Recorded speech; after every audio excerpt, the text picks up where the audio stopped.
Homeschool planning matters, and most of us want a year that feels peaceful and purposeful. But too often, planning feels overwhelming, complicated, or like it just won't stick past September. Today, I'm going to show you exactly how I plan our homeschool year, step by step, using my home management and homeschool planner, so you can simplify your schedule, protect your peace, and plan with clarity.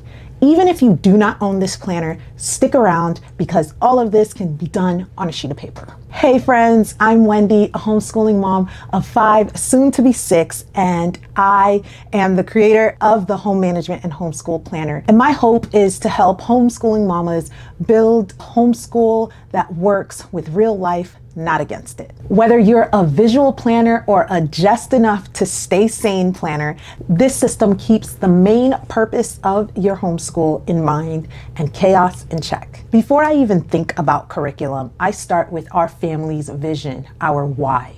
Because where the why is clear, the how becomes easy.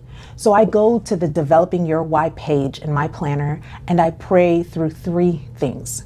What are our core values this year?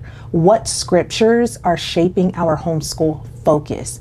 And what do we want to see in our kids, not just academically, but spiritually, relationally, and in character? I write it all down in the planner because that becomes my compass when things feel off later in the year. Next, I move to the goal setting section. There are 3 types of goals I set: homeschool goals, what I want each child to grow in; home management goals, systems or routines I want to strengthen because our homeschool and our home run together; and spiritual goals, how we want to grow in faith and connection as a family.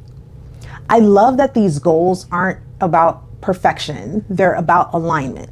So I always ask, does this support our why?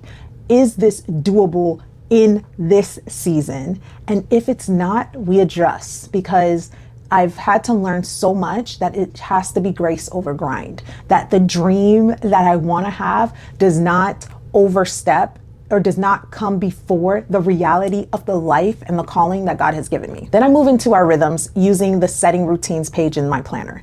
I build our routines in layers. First, our spiritual routines, like morning Bible after breakfast or family worship before bed.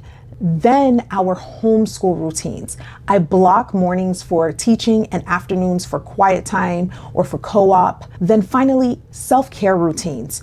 My planner reminds me to plan rest, margin, and intentional reset moments, which is something I can often forget. Everything has a home in the planner. It's not to be kept in my head because we're often overwhelmed by keeping so much in our heads that it kind of becomes my brain.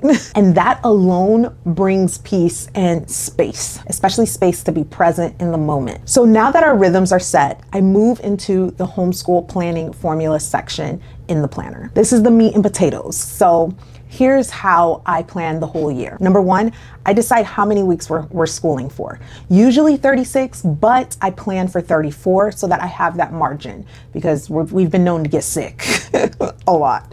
Number 2, I map out our quarters, marking off holidays, birthdays, our baby break that's coming.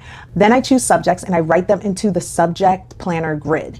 There, I go ahead and I assign the curriculum we're using under each subject, and then I break each subject down by quarter, like 30 lessons per quarter for a 120 lesson book. And I do that for each child. I do each child in a different color, so that helps me to be able to differentiate between children.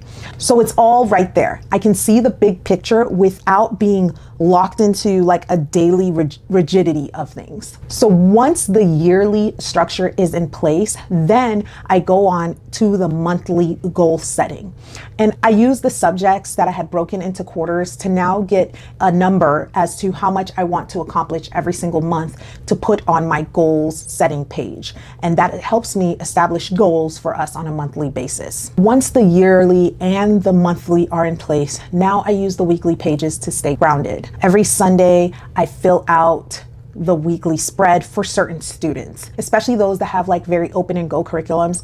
I will go ahead and fill those out. I also set my top 3 priorities every week. I plan meals for the week, and I block out my homeschool time for the week.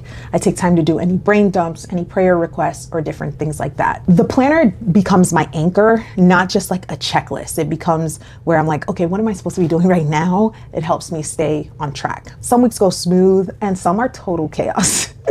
But because I've planned with margin, there's a lot of grace built in, and I don't necessarily spiral out of control. I kind of just pivot. If you've ever felt like homeschool planning has to be complicated, I hope this showed you that it doesn't. And you don't need to have a perfect plan or a perfect year planned out. You just need to have a plan that's faithful and that allows a lot of room for margin. One that reflects your calling, one that builds in rest, one that leaves room for God to do what only He can. If you're ready to plan with purpose, the Home Management and Homeschool Planner is linked in the description below.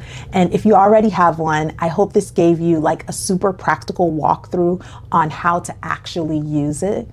Be sure to subscribe because for the next couple of weeks, I have my curriculum picks videos coming out. You can catch them all in this playlist.